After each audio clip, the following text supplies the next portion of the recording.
Gang Minecrafters, this is MC Rep, and with the release of the new Minecraft Snapshot, adding basalt delta biomes, blackstone, as well as access to stone tools, I wanted to give a short guide to help you guys do another Only Survival challenge.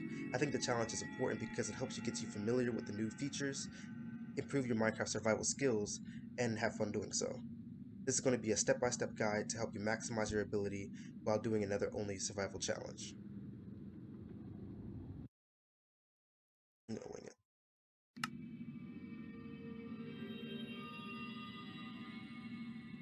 The first thing I think you should do is to try to put yourself, either spawn yourself or get yourself to the, okay, I'm starting too much.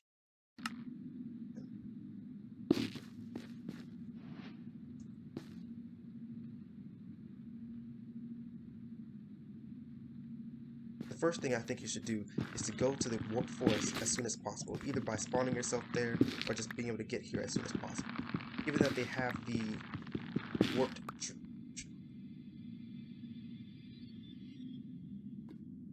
given that they have the warped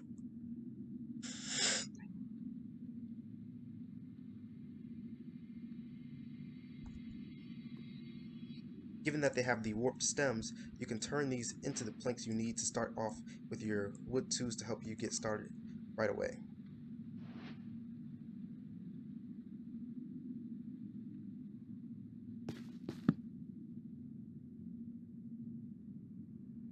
Actually, I can pause.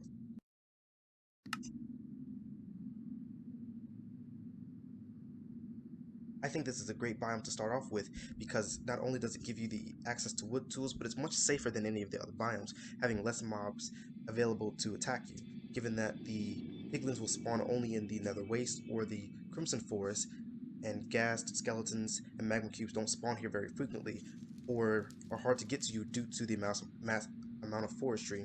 The only thing you really have to worry about is Endermen. As long as you don't look at them or hit them yourself, then you're fine. Oh, I have to do that again.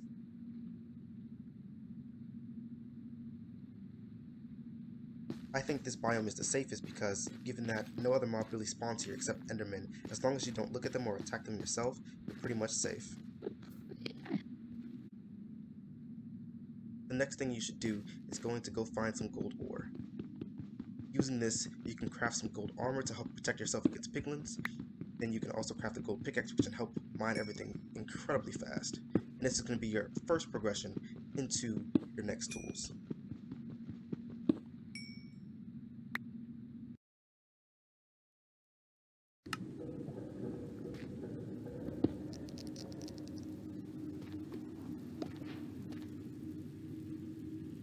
Once you have that set up, you want to head over to one of the basalt delta biomes so you can collect yourself a bunch of the new blackstone.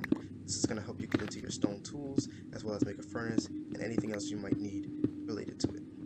Next, you want to head over to the Crimson Forest so that you can then use your gold to interact with piglins to help you advance your game state, as well as interact with hoglins in order to have a great food source. When you have yourself settled and you have all of your resources together, I really suggest settling down here so you have constant access not only to the wood and resources but also to the piglins, so that your game state can continue to advance and you don't have to travel long distances or do anything like that in order to continue to progress.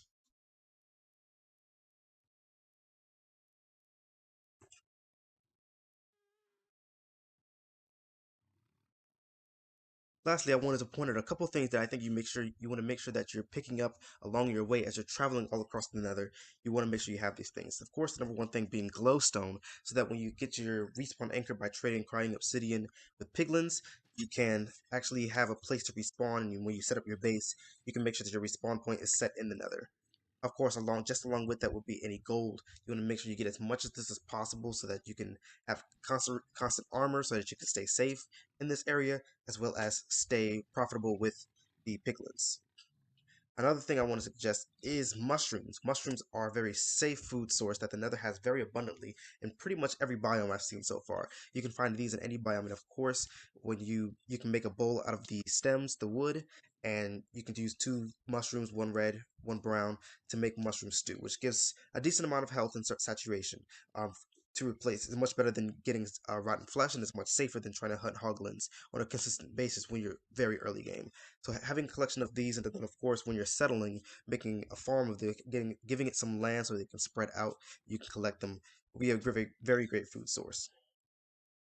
Then of course when you're once you're past that, you can go up and create your nether base. I suggest using fences or like maybe even trap doors, especially if you're settling in the Crimson Forest, because piglins don't seem to open them. As far as I've seen, they haven't been able to open them at all. But when you use doors, they just walk in and do whatever they want. And of course, that's not what I want, because piglins may attack you if you have any chests with gold items in it and you open it, then they'll attack you. If you just have a door, then they'll just come in and start attacking you. Or if you're happen to being able to run away from them because you may fighting them, then having a way for them not to get into your safe space is very good. Then of course, once you pretty much have all of the resources you need, you're pretty much gonna have your own setup just like you would in the overworld.